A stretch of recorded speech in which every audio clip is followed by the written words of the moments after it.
Hello, boys and girls, and welcome back to your daily dose of the Holy Bible. And now, it's time to conclude the second book of Chronicles.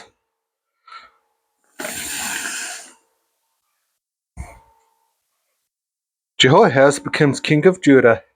Then the people of the land took Jehoahaz, the son of Josiah, and made him king in his father's stead in Jerusalem. Jehoahaz was 23 years old when he began to reign. He reigned 3 months in Jerusalem. And the king of Egypt put him down at Jerusalem and condemned the land in 100 talents of silver and a talent of gold. The king of Egypt made Eliakim, his brother, king over Judah and Jerusalem, and turned his name to Jehoiakim. And Necho took Jehoahaz, his brother, and carried him to Egypt. Jehoiakim becomes king of Judah. Jehoiakim was 25 years old when he began to reign. He reigned 11 years in Jerusalem. He did that which was evil in the sight of the Lord his God. Against him came up Nebuchadnezzar, king of Babylon, and bound him in fetters to carry him to Babylon. Nebuchadnezzar also carried of the vessels of the house of the Lord to Babylon, and put them in his temple at Babylon. Now the rest of the acts of Jehoiakim, and his abominations which he did, and that which was found in him, behold, they are written in the book of the kings of Israel and Judah, and Jehoiachin his son reigned in his stead. Jehoiachin becomes king of Judah.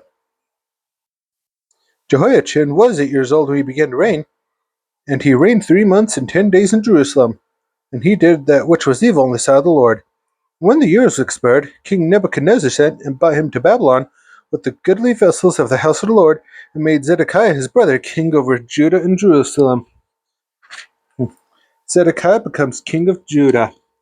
Zedekiah was 21 years old when he began to reign, and reigned 11 years in Jerusalem.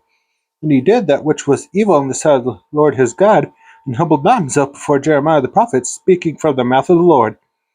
And he also rebelled against King Nebuchadnezzar, who had made him swear by God, but he stiffened his neck, and hardened his heart from turning to the Lord God of Israel.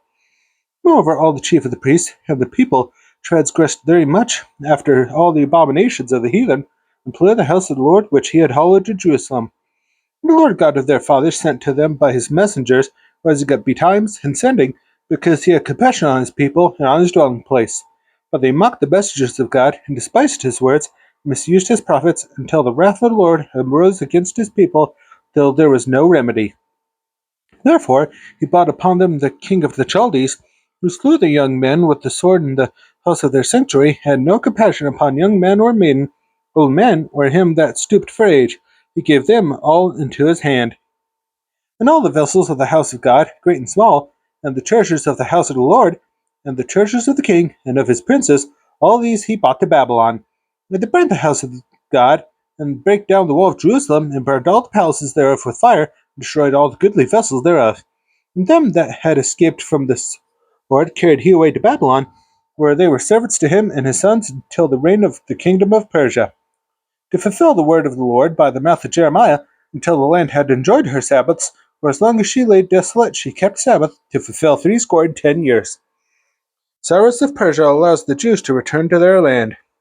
Now in the first year of Cyrus, king of Persia, that the word of the Lord spoken by the mouth of Jeremiah might be accomplished, the Lord stirred up the spirit of Cyrus king of Persia, that he made a proclamation throughout all his kingdom, and put it also in writing, saying, Thus saith Cyrus king of Persia, all the kingdoms of the earth hath the Lord God of heathen having given me, and he hath charged me to build him a house in Jerusalem, which is in Judah. Who is there among you of all his people? The Lord his God be with him, and let him go up. Now let's look into the questions of the Beginner's Bible Study Guide. And the questions are: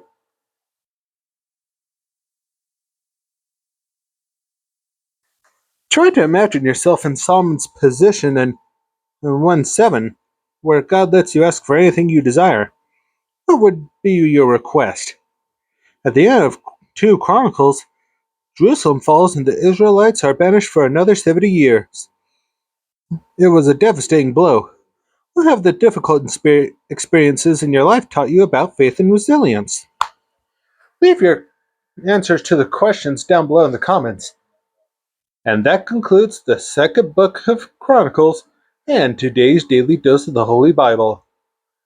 Be sure to join me tomorrow when I begin the book of Ezra, and I hope you have a good rest of your day and night.